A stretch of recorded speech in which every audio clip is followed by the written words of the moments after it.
Boa noite, irmãos. Como nós estamos em um culto de oração, o tema não poderia ser outro, então eu gostaria de pedir que os irmãos abrissem suas Bíblias no Evangelho de Lucas, capítulo 2.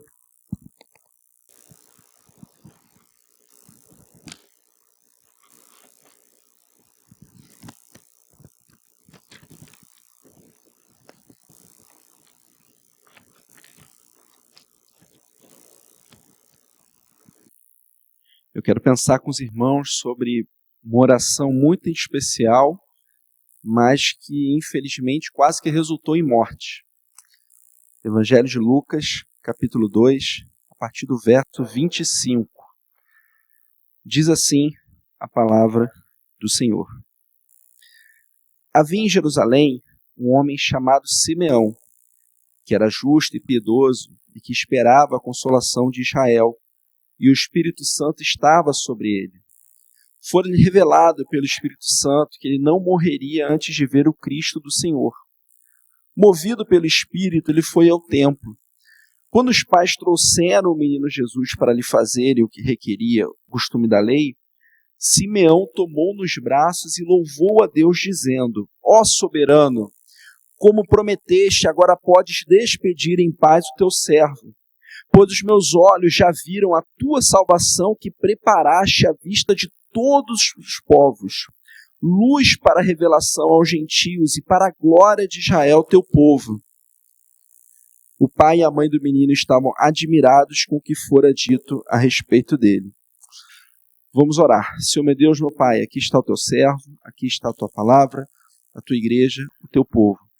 Que o Senhor venha falar através de mim, que teu Santo Espírito trabalhe em todos os nossos corações, inclusive o meu, para a honra e glória do teu santo e bendito nome. E em nome de Cristo Jesus que oramos e agradecemos. Amém. O que está acontecendo aqui? Jesus, ele é recém-nascido nesse momento, ele tem 8 dias de vida e, de acordo com a lei, a criança no 8º dia de vida teria que ir ao templo de Jerusalém, ela teria que ser circuncidada. E quem era Simeão? Vamos pensar um pouco sobre Simeão. Algumas pessoas na Bíblia, a própria Bíblia fala muito delas. A gente pega Jesus, tem 4 evangelhos. A gente pega Davi, que tem metade de 1 Samuel, 2 Samuel, 1 Crônicas, vários salmos. Mas Simeão, nós temos esses poucos versículos. E quem era Simeão?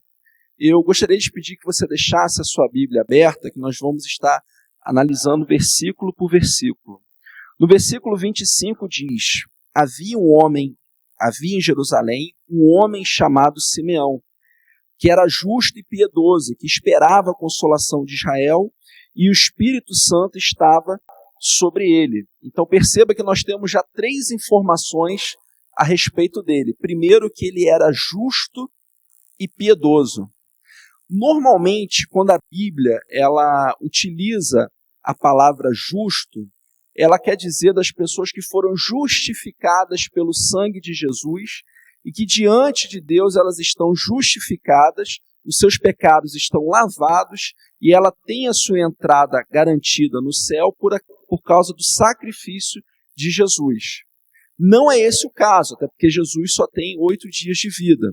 A palavra justo aqui, na vida de Simeão, tem o sentido de ser alguém que age de forma correta, né?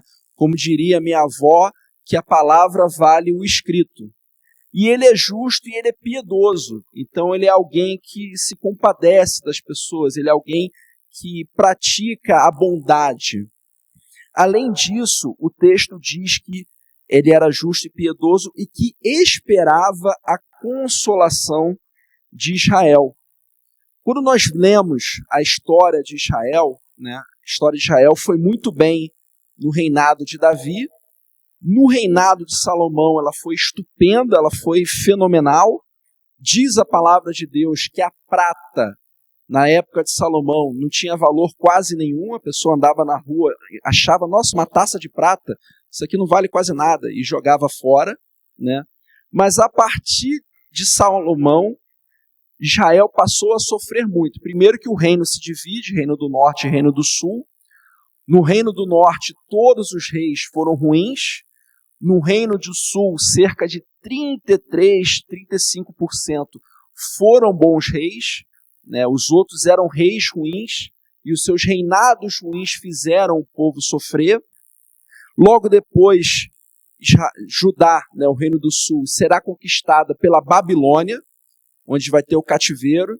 Depois dos babilônios virão os persas. Depois dos persas vem Alexandre o Grande e conquista.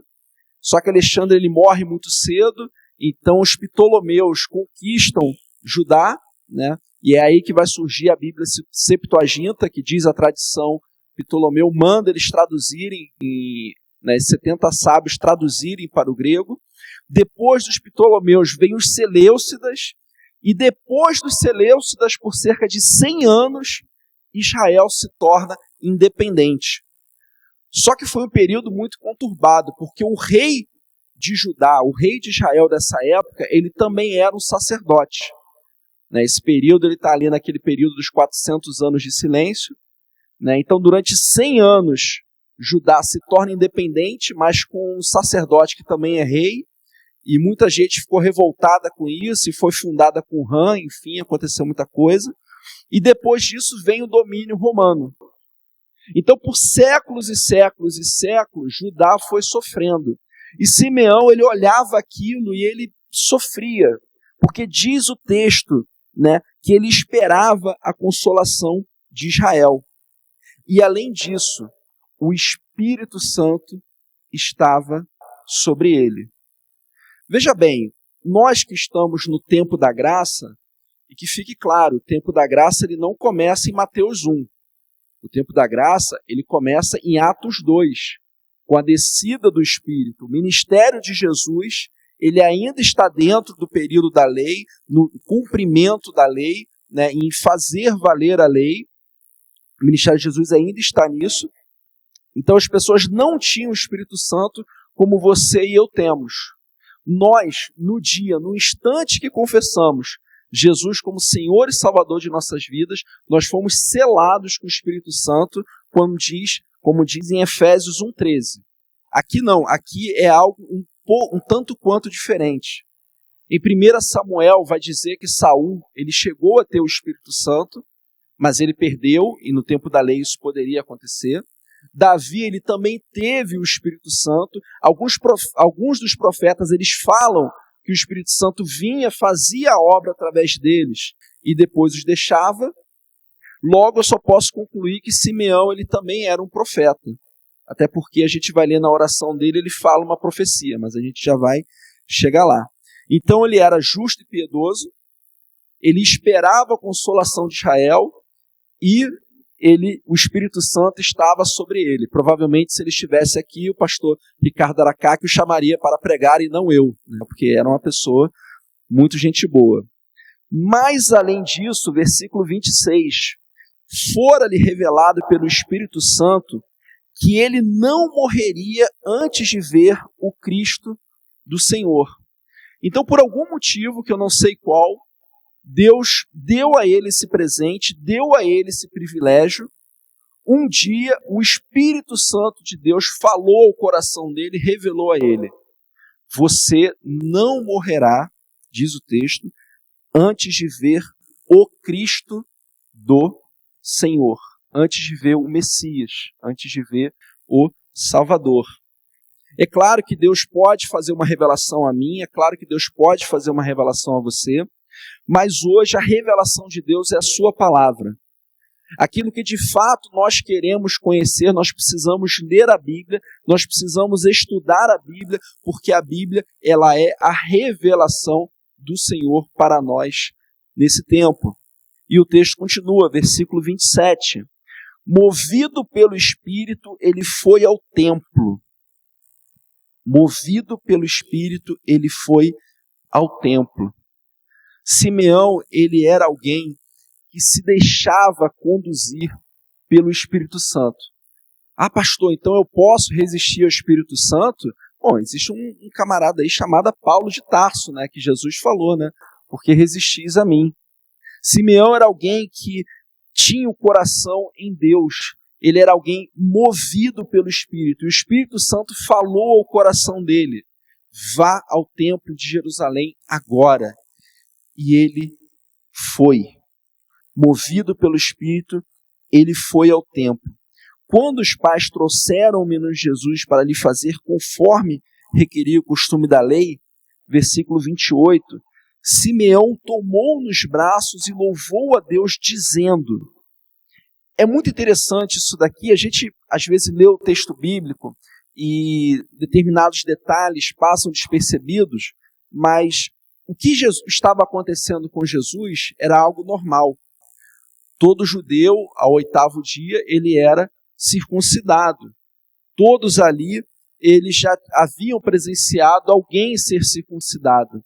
Só que o texto ele dá a impressão de que a circuncisão iria acontecer, né, estava acontecendo, como aqui nós fazemos, por exemplo, a apresentação de bebês, e parece que Simeão ele vai lá e ele pega Jesus, e eu fico tentando imaginar a cena, né, eu tenho 2 filhos, né, uma menina de 5 e um menino de 1 ano e meio, por enquanto, né, então peço que os irmãos estejam orando pela gente, mas eu fico imaginando daqui a 1 ano, estando aqui, né, e o pastor Ricardo Aracaque apresentando, né, um menino ou uma menina, eu não sei, e de repente chega alguém e toma meu filho, minha filha pela mão.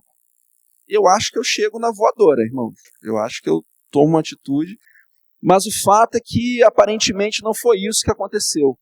Porque Simeão ele pega Jesus nas mãos, ele fala tudo isso que foi falado, e aí no versículo 33 vai dizer: o pai e a mãe do menino estavam admirados com o que fora dito a respeito deles. Irmãos, para José e Maria ficarem admirados com algo não pode ser qualquer coisa. Porque quem conversou face a face com o anjo, tanto José quanto Maria, presenciar algo e ficar admirado com aquilo não foi qualquer coisa.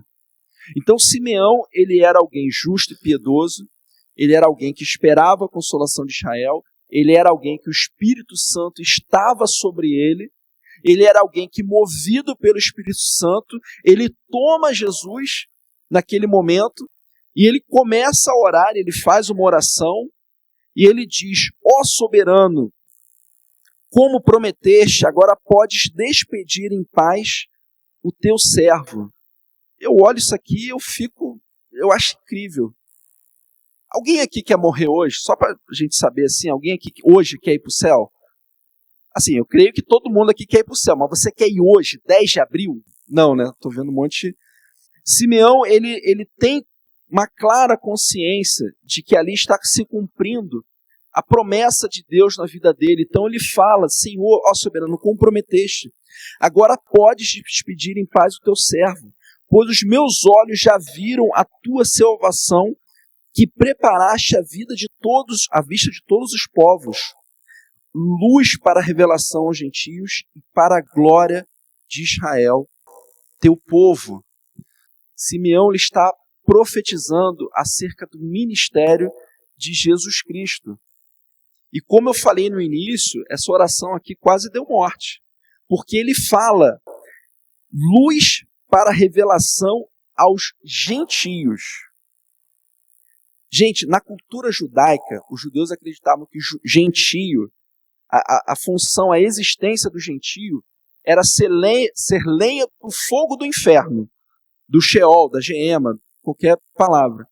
Jesus, certa vez, ele estava pregando assim, e ele vira para os judeus, e às vezes a gente lê e passa despercebido, mas ele vira para os judeus e fala assim: olha, no tempo do profeta Eliseu, haviam muitos leprosos, mas só um foi curado, Naamã, o sírio. A gente olha ali e passa. Mas eles entenderam o recado de Jesus. E o que eles fazem com Jesus, diz a palavra de Deus? Eles pegam Jesus à força, eles levam para o alto do precipício, mas eles, não era propósito de Deus, eles não conseguem matá-lo. Então, Simeão, dentro do templo de Jerusalém, em Jerusalém, dizer: falar isso. Olha, esse aqui vai ser o Salvador dos gentios, que os judeus queriam que todos morressem, só mesmo por inspiração, por iluminação do Espírito Santo. Só mesmo sendo conduzido pelo Espírito Santo, porque ele sabia o que ele estava falando. Simeão quase morreu por causa dessas palavras.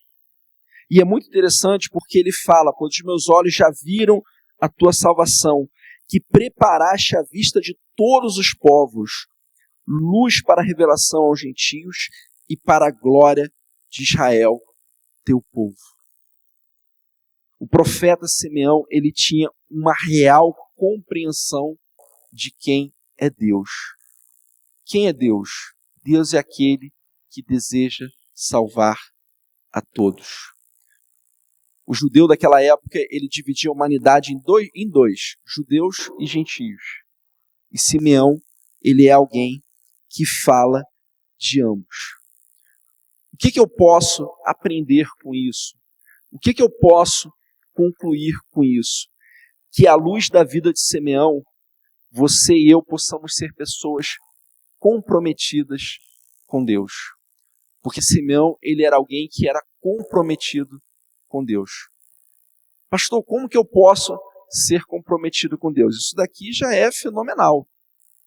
Quarta-feira, estarmos aqui orando, muitos de nós amanhã vão acordar cedo e vai trabalhar. Isso, para mim, é incrível. Eu louvo a Deus pela vida de cada um dos irmãos que saíram da sua casa, que muitos vieram logo do seu trabalho para estar aqui orando. Porque o compromisso com Deus é algo que requer esforço.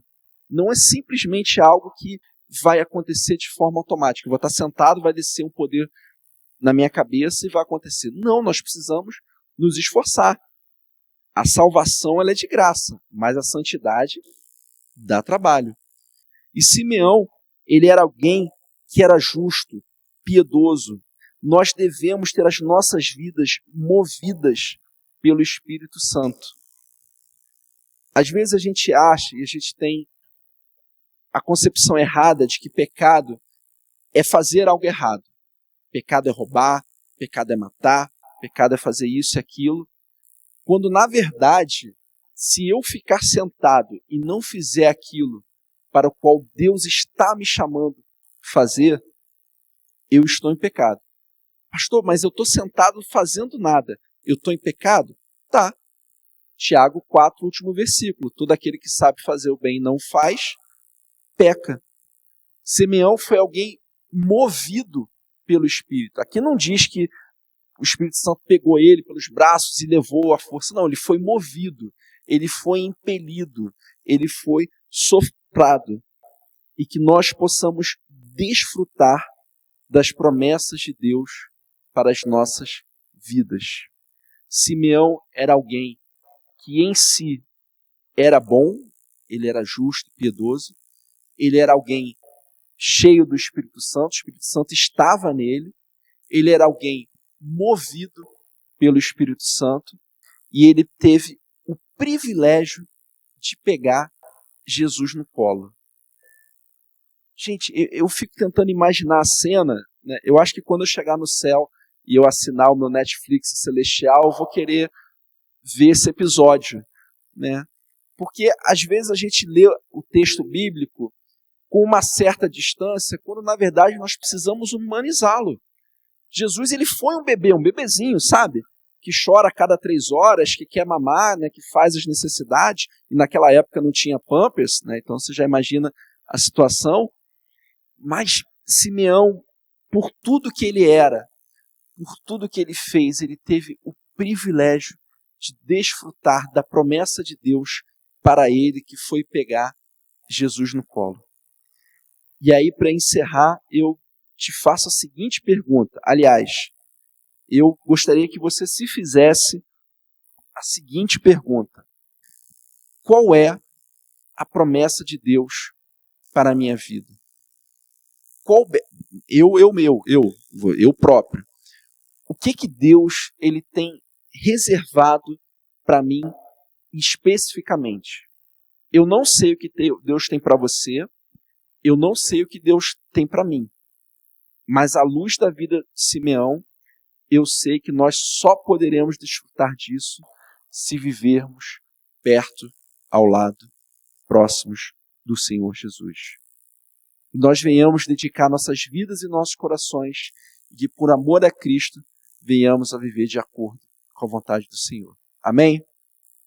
Pai, estamos aqui reunidos, eu quero te pedir em nome de Jesus que tudo que foi falado aqui possa reverberar em nossas vidas, que possamos sair daqui diferentes e que possamos viver para a tua glória em tudo. Sê conosco, Pai, que possamos te amar e por amor a ti, viver em santidade. E em nome de Cristo Jesus que oramos e agradecemos. Amém.